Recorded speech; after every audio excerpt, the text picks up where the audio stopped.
I'm Nora, 58 years old, and I've always been the backbone of my family since my divorce 7 years ago.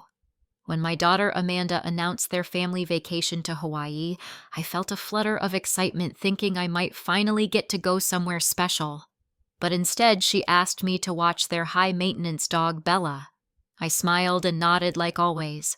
Little did they know what I was about to do. Before I tell you what happened next, let me know where you're watching from in the comments below. Hit that like button and subscribe to see how I transformed from a doormat to a woman living her best life. After 30 years of marriage, my husband left me for his younger coworker. The divorce was painful, but I picked myself up and carried on for my family.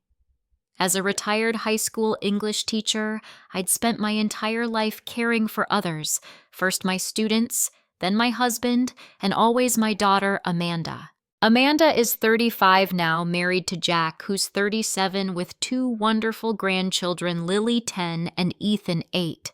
I adore those kids more than anything. Amanda has always been somewhat self-centered, even as a child, but she's loving in her own way. Jack is hardworking and kind, though he often follows Amanda's lead when it comes to family matters. Since my divorce, I've become the family's safety net. Need a last-minute babysitter? Call Mom. Having an emergency at work, Mom will pick up the kids.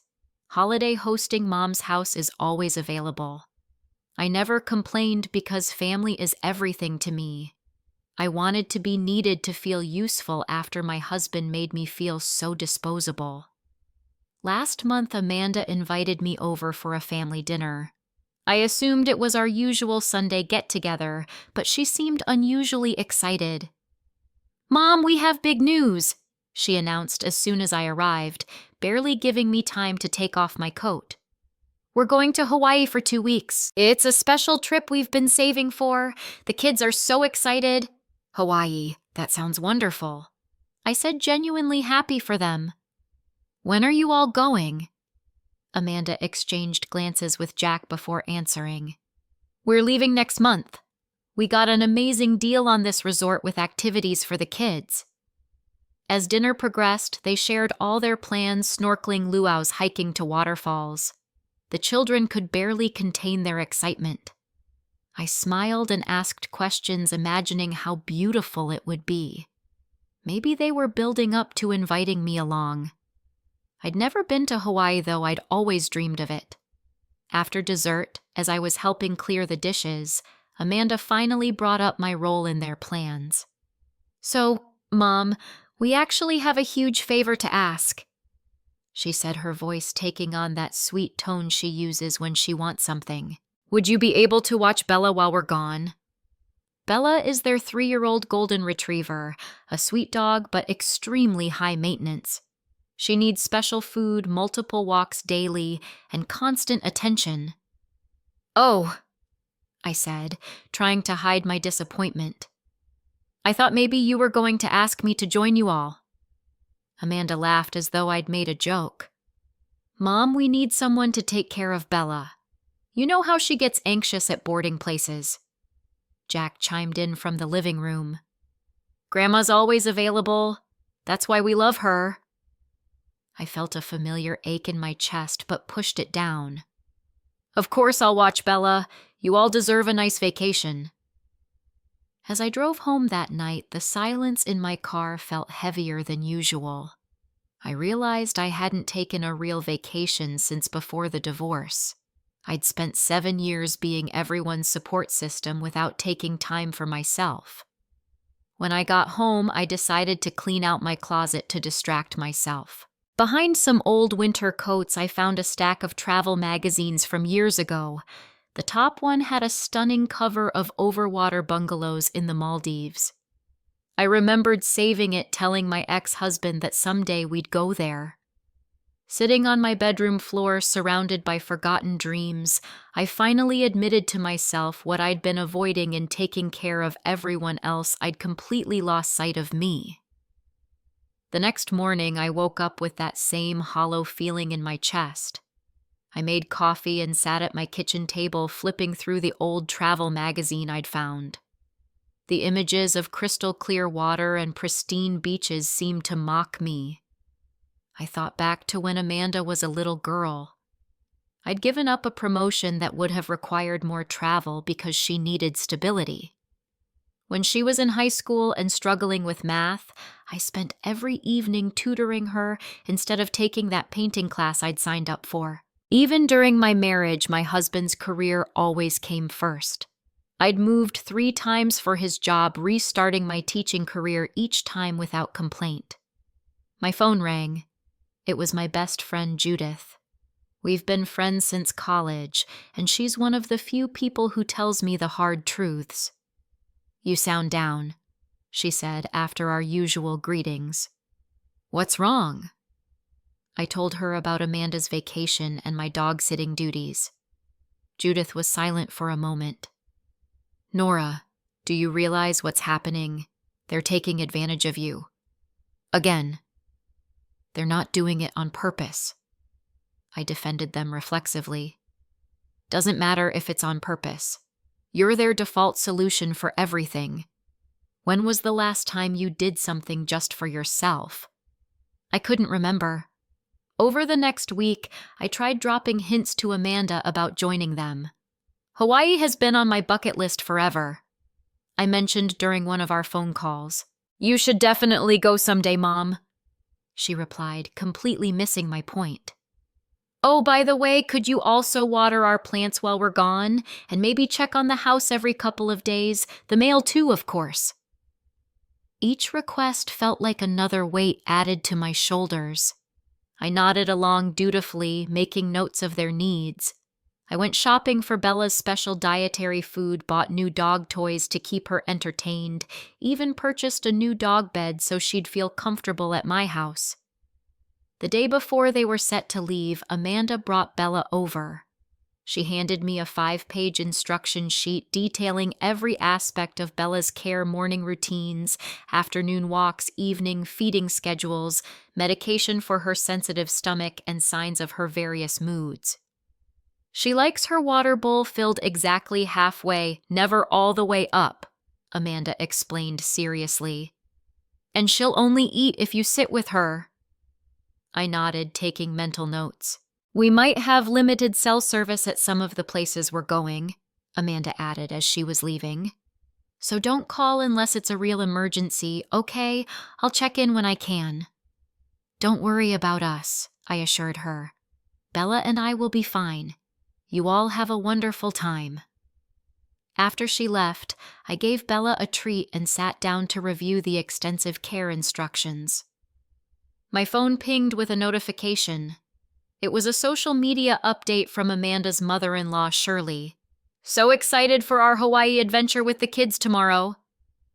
I stared at the phone, not quite processing what I was seeing. I clicked on the post and saw more details. Shirley and her husband were joining Amanda Jack and the grandkids in Hawaii. They were invited. I was not. That night, as Bella settled uneasily in her new surroundings, I sat on my couch and finally let the tears come.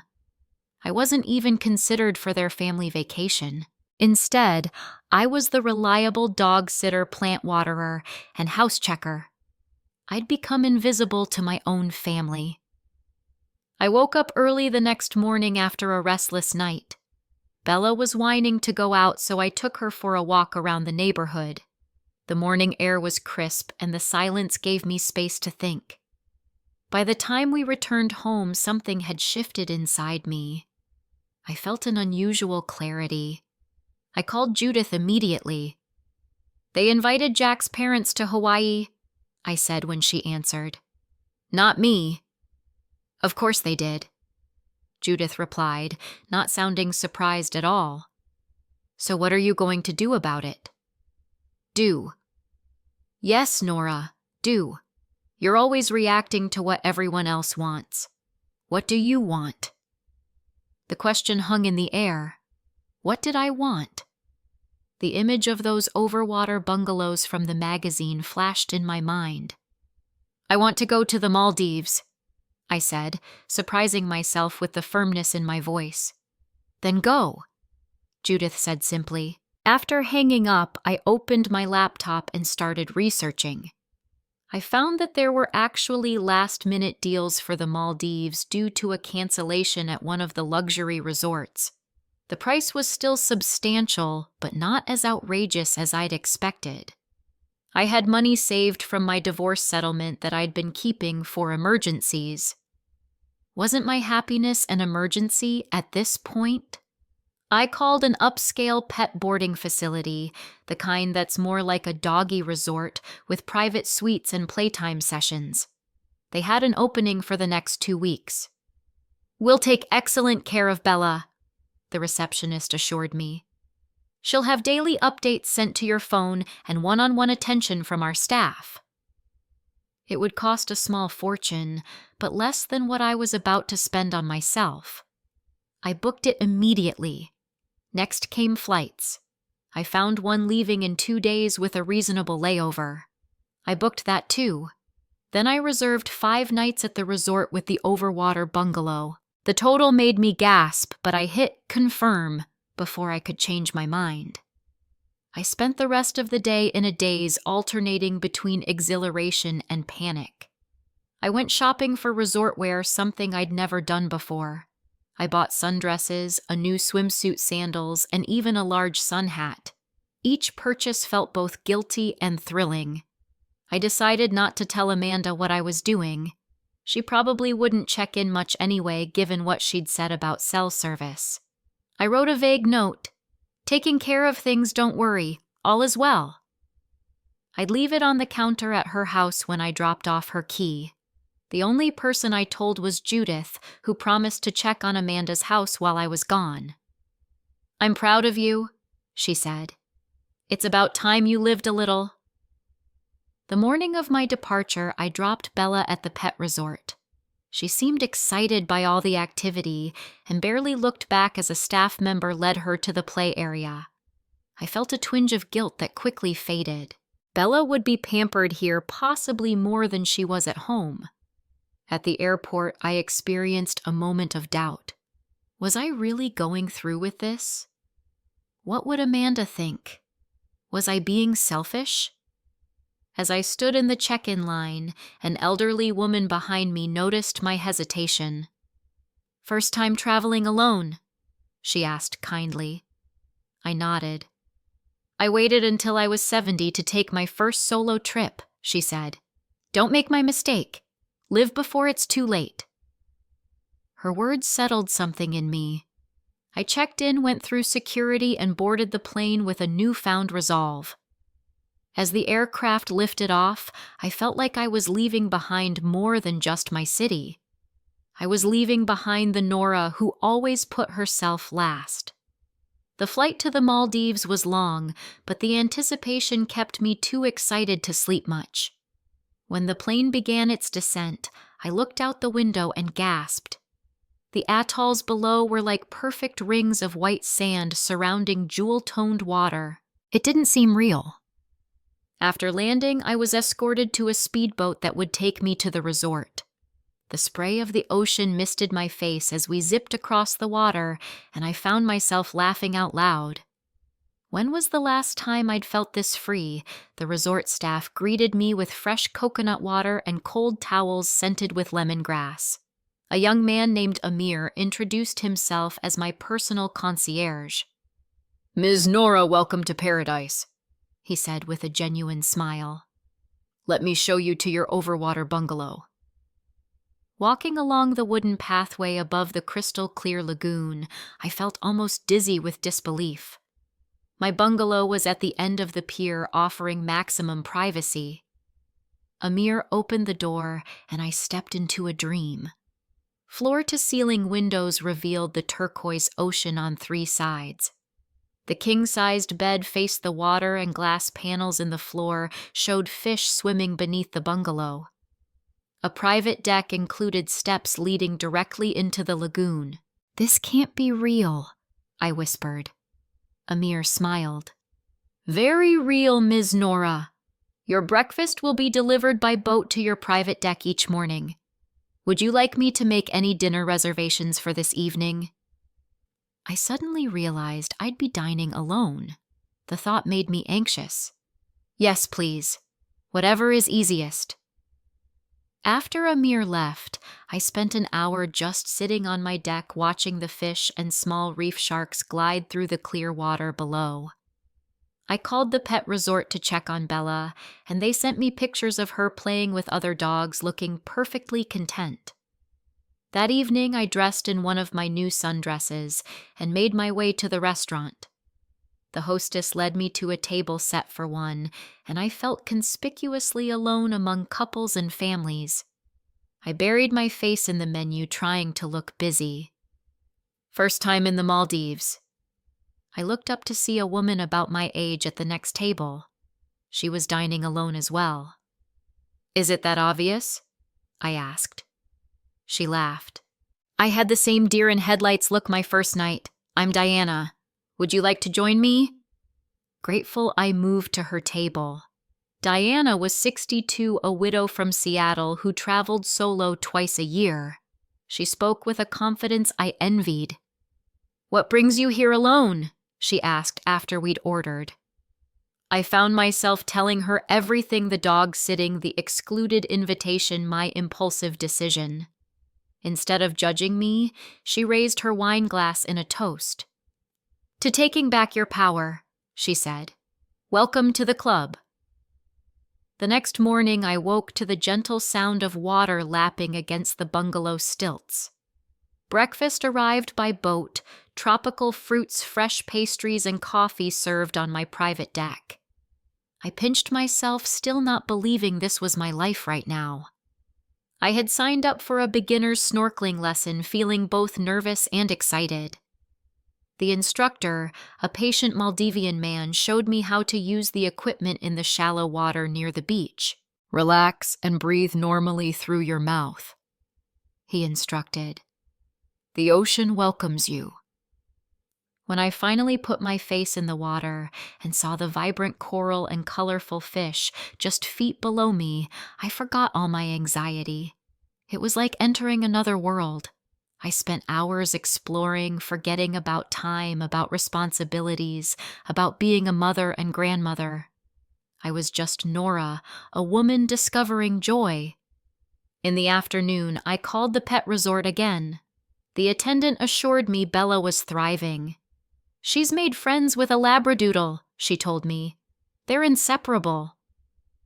After a spa treatment that left me feeling more relaxed than I had in decades, I met Diana for dinner again. She introduced me to Amir, who had apparently been her concierge on previous visits. Nora here needs to try scuba diving, Diana told him. She's discovering her adventurous side. I shook my head. Oh no, I couldn't. I'm not a strong swimmer. Amir smiled. We have a program called Discover Scuba. It's very safe, very shallow. You might surprise yourself. The next day, after much encouragement from both Diana and Amir, I found myself in the resort's lagoon practicing breathing through a regulator in chest-deep water. My instructor Faisal was endlessly patient. Today, we go just a little deeper, he promised, to see the real magic. With Faisal holding my hand, we descended to 15 feet below the surface. The moment we reached the reef, time seemed to stop. Schools of yellow and blue fish darted around me. A sea turtle glided by, regarding me with ancient eyes. The silence, broken only by the sound of my bubbles, was profound. In that moment, suspended in the blue, I felt a liberation I hadn't experienced since I was young, before marriage, before motherhood, before becoming everyone's support system.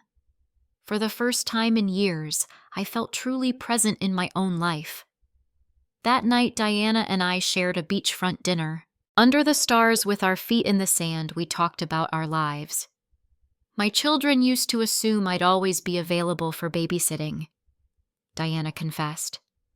After my husband died, they thought my time was just waiting to be filled with their needs. How did you change that? I asked.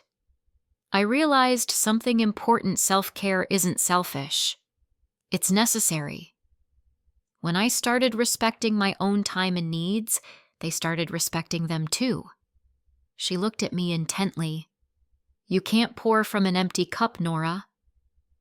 I thought about how depleted I'd been feeling, how invisible. I realized I'd never truly prioritized myself before this trip. The revelation was both sad and empowering. 5 days into my Maldives adventure, I woke to the ping of my phone. 27 missed calls and a flood of text messages, all from Amanda. Mom, where are you? The dog is gone. Called the police. Why aren't you answering? My heart raced. In my blissful escape, I'd forgotten to consider how my daughter would react upon returning home to find both me and Bella missing. I quickly sent a text. I'm fine. Bella is fine. Can we video chat? My phone rang almost immediately. Amanda's face appeared red and tear-streaked. Mom, what is going on? We came home early because there was a tropical storm warning. The house was empty. Bella was gone, and all you left was some cryptic note about taking care of things. We thought something terrible happened. I'm sorry you were worried, I said calmly, adjusting my position so the stunning ocean view was visible behind me. Amanda's eyes widened. Mom, where are you? I'm in the Maldives. There was a long silence. You're where? Her voice rose sharply. You abandoned our dog to go on vacation without telling anyone. What about our house? The plants? Are you having some kind of breakdown? I took a deep breath. Bella is at Paradise Paws Pet Resort. She's being very well cared for. I've been checking on her daily. Judith has been watching your house and watering the plants. Everything is fine. Everything is not fine, Amanda shouted. You had responsibilities. You can't just run off to some exotic beach when people are counting on you. I saw Jack appear in the background looking concerned. Is that your mom? Is she okay? Amanda angled the phone so he could see. She's in the Maldives. She dumped Bella at a kennel and flew to the other side of the world without telling anyone.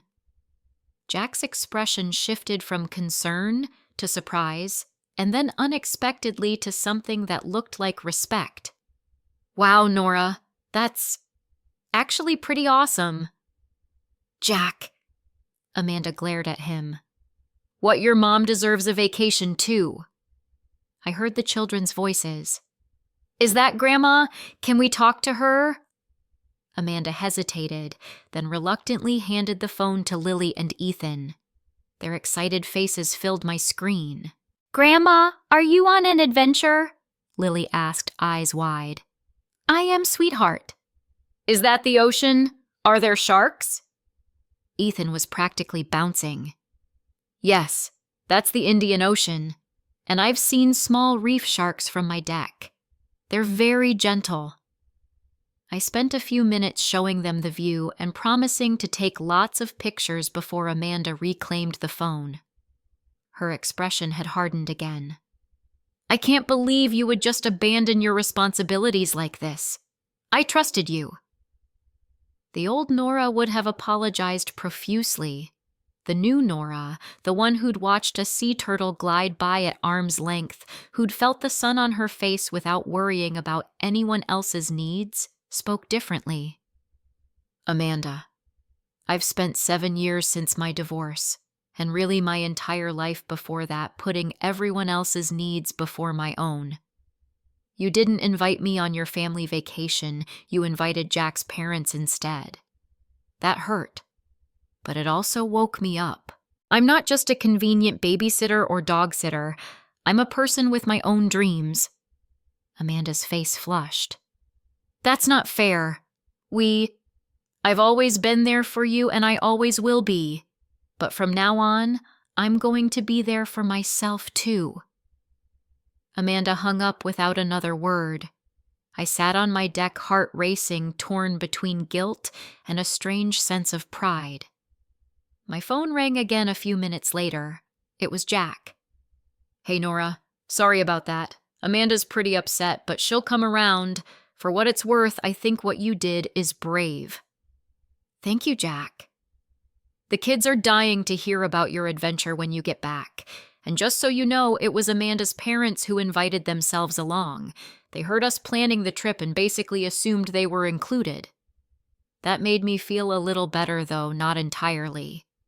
After we hung up, I sat watching the water, wondering if I'd damaged my relationship with my daughter irreparably. Diana found me there an hour later, looking concerned. Bad news from home. I told her about the confrontation. She sat next to me and took my hand. Family relationships are complicated, but sometimes they need a good shakeup to become healthier. You did the right thing. Despite the difficult conversation with Amanda, I decided to embrace the remainder of my vacation fully. I had 3 days left, and I intended to make them count. The next morning, I joined a group kayaking excursion around the atoll. I'd never kayaked before, and my arms ached afterward, but the experience of gliding across that perfect water was worth every muscle twinge. I surprised myself by chatting easily with the other guests, a mix of couples and solo travelers from around the world. "You're traveling alone?" asked a woman from Germany when we stopped on a sandbar for refreshments. "Yes, for the first time." "Good for you," she said. "So many women wait for permission or company to see the world. I've been traveling solo for 20 years. That afternoon, I joined a Maldivian cooking class learning to prepare fish curry with coconut and local spices.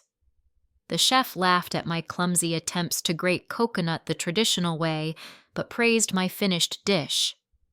"You have good hands," he said. "Not afraid of spice. That's important in life." I developed a morning ritual of sunrise yoga on my private deck. The instructor, a serene woman named Amina, gently guided me through poses I hadn't attempted in decades. "Your body remembers," she told me when I expressed surprise at my flexibility. "It's been waiting for you to listen to it again." Each night I wrote in a journal I'd bought at the resort gift shop, documenting not just what I'd done, but how I felt the liberation of swimming in the open ocean, the peace of watching the stars from my deck, the joy of eating a meal without rushing or accommodating someone else's schedule. On my second-to-last day, Diana suggested an island-hopping excursion. We visited 3 different islands, including a local one where tourists rarely went. A Maldivian family invited us into their home for tea, and the grandmother showed me how she wove intricate patterns from palm fronds. "I teach my granddaughters," she said through a translator. "Important for women to pass knowledge to next generation." I thought about what knowledge I was passing to Lily. Was it just unconditional availability? Or was there something more valuable I could teach her about self-respect and joy? In a small shop on the island, I found perfect souvenirs for my grandchildren. Hand-carved wooden sea creatures for Ethan and a delicate shell necklace for Lily. For Amanda, I selected a hand-woven scarf in her favorite color, a peace offering. That evening, my phone rang again. It was Amanda. I answered with trepidation. "Hi, Mom." Her voice was subdued. "Hi, sweetheart. How are you?" I'm still upset, but I wanted to talk when I wasn't so emotional." She paused. "Lily asked me something that made me think. She wanted to know why we didn't invite you to Hawaii with us." I waited, not wanting to interrupt this moment of reflection. "And I didn't have a good answer," Amanda continued. "I realized we've been taking you for granted. Jack pointed that out too.